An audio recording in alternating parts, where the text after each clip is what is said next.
नमस्कार नमो नमः मित्राणि कथम सन्ति सर्वे, कैसे हैं आप सब। मैं हनीफ कुमार आप सबका हमारे यूट्यूब के चैनल यूजीसी नेट संस्कृत में स्वागत करता हूं। आज मैं आप लोगों के सामने नया और आप सबका परिचित विषय लेकर आया हूं।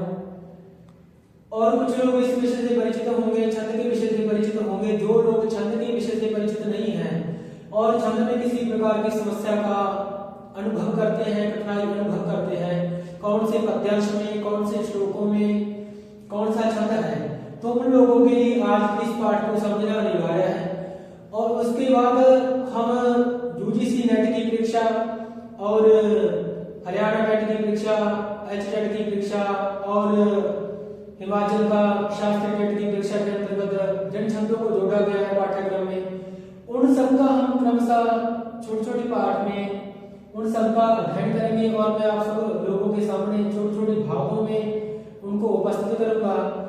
और अगर आप लोग आज इस पाठ को नहीं देखोगे तो आपको आगे के पाठ को, छंद के विषय को समझने में कठिनाई होगी। छंद जो शब्द होता है छंद धातु से अर्थात प्रसन्न करना, और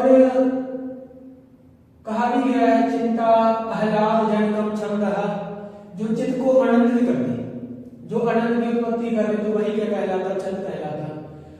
और षडंगों के अंतर्गत पाणिनि शिक्षा के अनुसार कहा भी गया है छंदः पादौ वेदस्य, तो छंद को वेद पुरुष का पैर माना गया, पाद माना गया।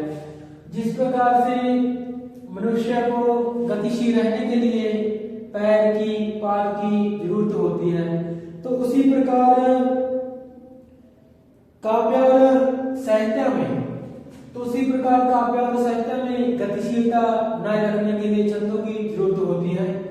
और छंदों के जो प्रणेता हैं आचार्य पिंगलाचार्य को माना जाता है। और सबसे पहला छंद शास्त्र का जो ग्रंथ है छंदः सूत्र, इन्हीं का लिखा गया है। और छंदों के मुख्य दो भेद होते हैं, मात्रिक छंद और वार्णिक छंद। और वार्णिक छंदों को तीन भागों में विभक्त किया गया है, समृद्ध, अर्धसमृद्ध और विषमृद्ध।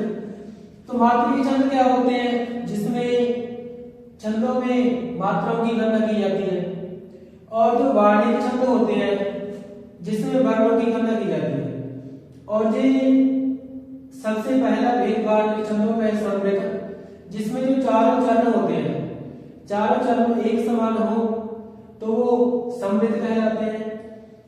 और जो अर्धसमृद्ध होते हैं, तो अर्धसमृद्ध छंद कौन से होते हैं, तो वृद्ध शब्द का अर्थ भी छंद होता है। तो अर्धसमृद्ध क्या होते हैं, जिसमें पहला पद्य, पहला चरण श्लोक का, किसी पद्यांश का, और तृतीय चरण एक समान हो, जहाँ अथवा द्वितीय अथवा चतुर्थ जो पाद एक समान हो, तो वो अर्धसमृद्ध कहलाता है। अगर हम विषमृद्ध की बात करें, जिसके चारों जो चरण होते हैं अलग अलग हो, भिन्न हो, मात्राएं इत्यादि अलग हो, तो वो विषमृद्ध कहलाते हैं। एक श्लोक में चार पाद होते हैं बच्चे, तो चार पाद अर्थात चरण, तो पहला और जो तृतीय पाद होता है उसको अजुक कहते हैं, और जो द्वितीय और चतुर्थ पाद होता है उसको जुक बोला जाता है। और जो जब हम किसी श्लोक को, किसी पद्यांश को पढ़ते हैं, तो उसको पढ़ने के बाद का जो विराम होता वो क्या कहलाता, यदि कहलाता। और छंदों में जो लघु और गुरु, जब हम छंदों की गणना करते हैं तो लघु और गुरु की जो वर्ण व्यवस्था होती है, और लघु और गुरु को किस आधार पर माना जाना चाहिए, तो उदाहरण के लिए जैसे जो लघु वर्ण होते हैं उनको खड़ी रेखा के द्वारा दर्शाया जाता है और गुरु वर्ण को अवग्रह के द्वारा।